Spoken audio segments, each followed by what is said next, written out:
Okay, so I had this previous video's extended rant. Whew, and I don't have really any answers to anything that I brought up, but I'm just going to continue on with the Torah reading for Korach. And I'm going to the seventh reading, which is in Numbers chapter 18, verse 21. And to the descendants of Levi, I have given all the tithes of Israel as an inheritance in exchange for their service, which they perform the service of the tent of the meeting. So there's truma, there's like the first offerings that we give to the Kohen, and then there's offerings that we give to the Levites, and then there's going to be offerings that we give to the poor. Now in Israel, we don't really give to the Kohanim, even though they still exist. We don't give them truma because they can't really. We're all in a state of impurity, and they can't really accept these, and we don't have a base of mikdash. So what do we do with all the first fruits, all the different firsts of the agricultural products that people, they're not allowed to use it. It's considered to belong to the Kohanim, but we can't give it to the Kohanim. So they actually feed the animals at the zoos with this. And I'm not joking. If you go to the zoos in Israel, the animals are fed by the first fruits of that obviously has to be food that the animals normally would eat. But otherwise, there'd be a tremendous amount that would be throwing away because people actually have to do something with these first fruits. We're not really supposed to, it's considered to be kadosh, so you can't just throw it in the garbage. You have to treat it a certain way. And don't even get me started on Shemitah, which is every 7 years. That even has its own laws about what you could do with the Shemitah fruits and produce. That's like a whole topic, and you really need to be a rabbi to know about that. And I'm definitely not a rabbi. So let's go on. Okay, verse 22. The children of Israel shall therefore no longer approach the tent of the meeting, lest they bear sin and die. So we're cut because of all the things that went on in the previous verses. Now the only people who go in the tent of the meeting are the Levites. And you're going to say, well, that's not fair. Too bad. Too bad. We had our chance and we blew it. We everybody was holy, and Moses tried to say that he wanted everybody to have prophecy, but the people didn't want that really, and they don't really want to get that close to Hashem. So he set up this whole Kohanim and Levite system, and now the people are upset about that we're like can't really get into the base of Mikdash or into the tent of the meeting. Can't have both ways, man. Can't have your cake and eat it too. The Levites shall perform the service of the tent of the meeting, and they shall bear the iniquity. It is an eternal statute for your generations. But among the children of Israel, they shall have no inheritance, meaning the Levites. The Levites don't get a specific portion of land in Eretz Yisrael. There's not one shetach for them. They can live wherever they want. They can live in any city, actually.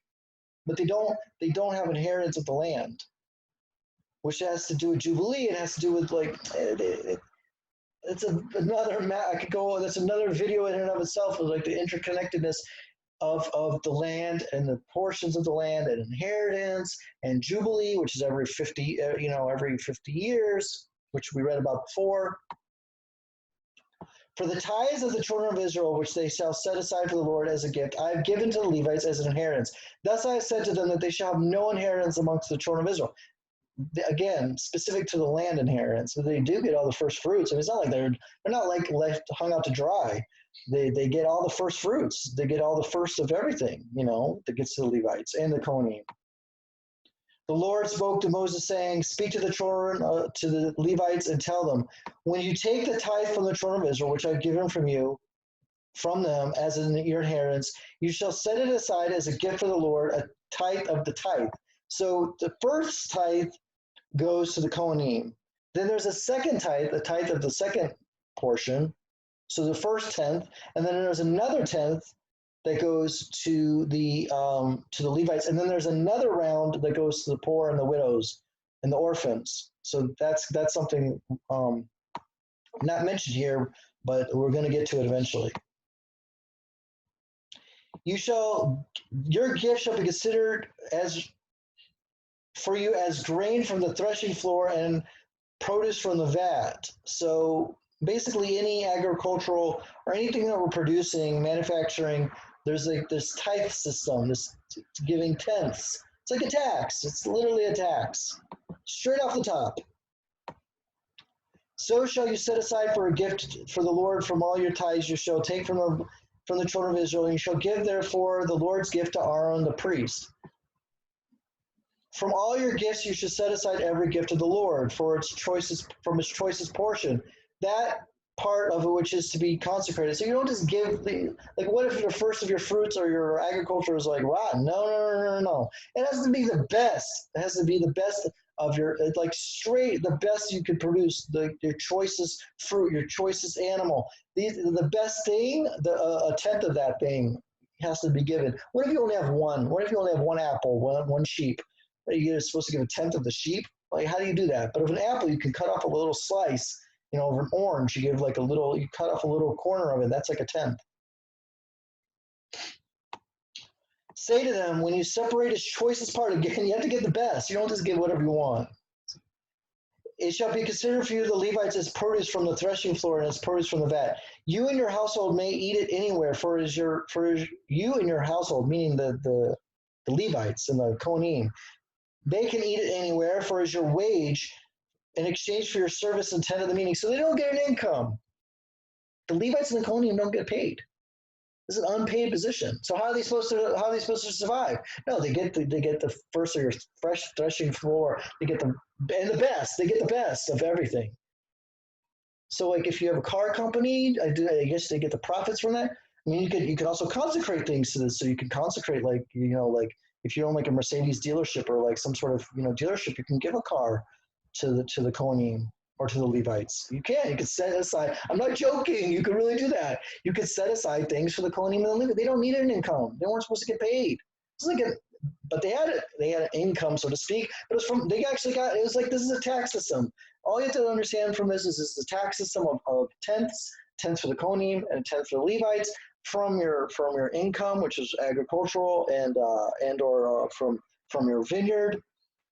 But what if you're producing high tech? Are you supposed to give them a tenth of your software company? Do they get a tenth of all your earnings? Like, let's say you're like the owner of Amazon, right? Or you're the owner of Intel Israel. Like, I don't know, or like Raphael or El Al. You know, like what about publicly traded companies? Like, what if your profits? What if you're like the CEO? Like, what if your salary is from a publicly traded company? So how does that work? Like, what about privately held companies? Like, are you supposed to give a profit? Is it from your profits or from your revenues, or is it after your expenses? Like, there's so many questions we could ask here, which I'm assuming a lot of this is discussed in the Talmud. So if I was really a Talmud Chacham and I had studied the Talmud at least a little bit, maybe I might be able to provide you answers. But I'm just giving you questions that naturally, or at least came up to my mind. These are like legitimate questions. How does this whole system work? And you and your household may eat it. Okay, so they can eat it anywhere. So they don't have to eat it in Jerusalem even. They can even eat it in anywhere. They could be anywhere in the world. But we don't do this anymore. We don't give them the tithes. So now the Levites and the Kohanim actually have to have real jobs. Now they had a real job. It was a real job. It was actually a very dangerous job. If they made a mistake in the base of Mikdash, they could get killed. So it was a real job. It was a really dangerous job. I don't want to make light of the job that they had. They had a very tough job. And you separate the choicest part from it. You shall not bear any sin on account of it. But if you shall not, you shall not profane the sacred offerings of the children of Israel, so that you shall not die. So the Levites, when they got this stuff, when they got this tenth, they were supposed to treat it very, very, in a nice way. They were just like throw it on the ground and say, "Hey, see you later. Thanks for a tenth of your grape products, or the tenth of every, the choices, the best thing that you had. You gave it to me, and I'm going to treat it like garbage." No. They actually had to like treat it nicely, treat it well, like whatever it was that you gave to them, the tenth of what you gave to them. Whew, there's a lot going on in these verses. Okay, but now we've ended the parsha of Korach, and we're learning. So you know what? This is teaching us something. One of the main teachings, before I go, I just want to say this, is nothing really belongs fully. Nothing I do really belongs to me. And the Torah really wants to instill this in me. And as much as I want to say, all that lazy Cohen, that lazy Levi, what are they really doing? They're just sitting around the base of Mikdash. They're not even working in the base of Mikdash. They're in Shmurah. They're sitting in some base midrash somewhere. They're like just sitting around doing nothing, because not all the Kohanim and the Levites could be in the base of Mikdash at the same time. They're not doing anything. Like, come on, they're just a bunch of lazy, good for nothing. They're just like living off the land. They're not doing anything. No. Even if that comes into my mind, even if that comes into a person's mind to start thinking, because this is actually how people think about people, I still have to give that 10. It doesn't matter what I actually think about those people and how I maybe am like thinking that they're a bunch of do nothings. I still have to give a 10th. So like this whole giving the tenth is to correct myself, is to prevent myself from having these selfish thoughts. These thoughts of how we dismiss people and put them down and try to make every excuse to not help people. We make all these excuses to not help people, and the Torah says, no, no, no. I'm gonna force you to fight that. I'm gonna force you to fight against your inner mind, your inner thoughts that have all these thoughts. I'm gonna tell you, no, no, no. You have to give a tenth.